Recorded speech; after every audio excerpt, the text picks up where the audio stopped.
আমরা অনেক সময় পুলি পিঠা খেয়ে থাকি অনেক ধরনের ডিজাইন করে, কিন্তু অনেক সময় হয় কি ডিজাইন করে পুলি পিঠা আমাদের পারফেক্ট হয় না। তাই আজকে আমি আপনাদেরকে দেখাবো একদম ইজি ওয়েতে ভাপা পুলি পিঠা, যেটার মধ্যে কোনো প্রকার ডিজাইন করতে হবে না। একদম 10 মিনিটের মধ্যে আপনারা এই ভাপা পুলি পিঠাটা বানিয়ে নিতে পারবেন খুবই সহজভাবে। আর দেখতে তো খুব সুন্দর লাগছে, খেতেও অসাধারণ হয়েছে। হ্যালো ভিউয়ার্স, আসসালামু আলাইকুম। চলুন দেখে নেই রেসিপিটি। কি সুন্দর করে আমি এটা বানিয়েছি দেখুন। এতটা ইজিভাবে বানিয়েছি যে আপনারা বাসায় 10-15 মিনিটের মধ্যে এটা বানিয়ে নিতে পারবেন। এর জন্য আমি প্যানের মধ্যে নিয়ে নিচ্ছি 1 কাপ খেজুরের গুড়। 1 কাপ খেজুরের গুড়ের সাথে আমি নিয়েছি 1 কাপ নারকেল কুড়ানো। আপনারা পারলে ফ্রেশ নারকেল কুড়ানোটা ব্যবহার করার চেষ্টা করবেন, তার ফ্লেভারটা খুবই জুসি লাগে আর সত্যি খেতে অসাধারণ। এটা বেশিক্ষণ না, আমি জাস্ট খেজুরের গুড়টা গলে যাওয়া পর্যন্তই রান্না করব, বেশিক্ষণ রান্না করতে হবে না। 2 মিনিটের মধ্যেই কিন্তু খেজুরের গুড়টা গলে যায়। এটা আমার হয়ে গিয়েছে, এখন আমি চুলাটা বন্ধ করে দেব।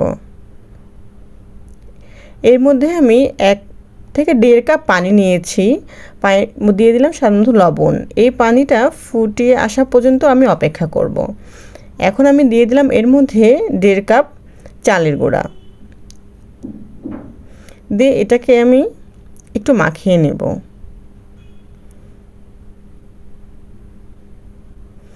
তারপর এটা আমি ঢেকে জাস্ট 2 মিনিটের জন্য রেখে দেবো। এর মধ্যে এটা ভালোভাবে সিদ্ধ হয়ে যাবে। 2 মিনিট পরে যখন একটু হালকা ঠান্ডা হয়ে যাবে, তখন এটাকে আমি খুব ভালো করে মথে নেব। মথে নিয়ে দেখতে পাচ্ছেন যে আমি 2টা লেচি কেটে নিয়েছি বড় বড়। এর মধ্যে আমি একটু মোটা করে রুটি বেলে নেব। আপনারা চাইলে অবশ্যই শুকনা চালের আটা নিতে পারেন। আমি স্কয়ার সাইজে কেটে নেব এগুলো। চারপাশে আমি কেটে নেব স্কয়ার শেপে। আপনারা ইচ্ছে করলে নাও কাটতে পারেন।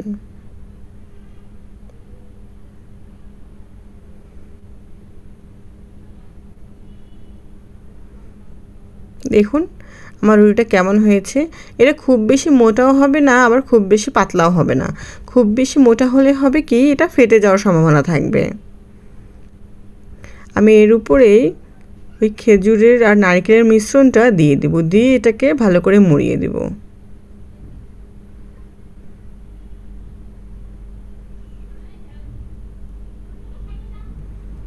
আপনারা রুটিটাকে অবশ্যই খুব বেশি মোটা করবেন না, তাহলে দেখবেন যে ফেটে যাবে। এই যে আমি একটু এখন পাতলা করে বেলে নিয়েছি, বেলে নিয়ে এটাকে আমি খুব ভালো করে মুড়িয়ে দেব।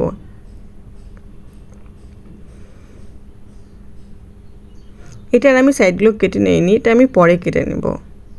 এখন এটাকে আমি স্টিম করার জন্য বসিয়ে দিয়েছি। এটা আমি খুব বেশিক্ষণ স্টিম করব না, 10 থেকে 15 মিনিটের মতো স্টিম করলেই হয়ে যাবে। এখন এগুলোকে আমি কেটে নেব। কেটে নিলেই দেখবেন যে খুব সুন্দর একটা শেপ দিয়ে দিয়েছে। দেখলেন তো কি সুন্দর, ওয়াও। আসলে এত ইজি ওয়েতে যদি ভাপা পিঠা বানানো যায়, তাহলে আমরা কেন কষ্ট করে এত ডিজাইন করতে যাব, তাই না বলুন? আমাকে তো দেখতেও অনেক সুন্দর লাগছে আর খেতে তো দারুণ মজা হয়েছে। আসলে এই ভাপা পুলি পিঠা বানাতে কিন্তু খেজুর আর নারকেল ছাড়া তেমন কিছুই লাগে না, তাই খুব ইজি ওয়েতে এটা বানানো যায়।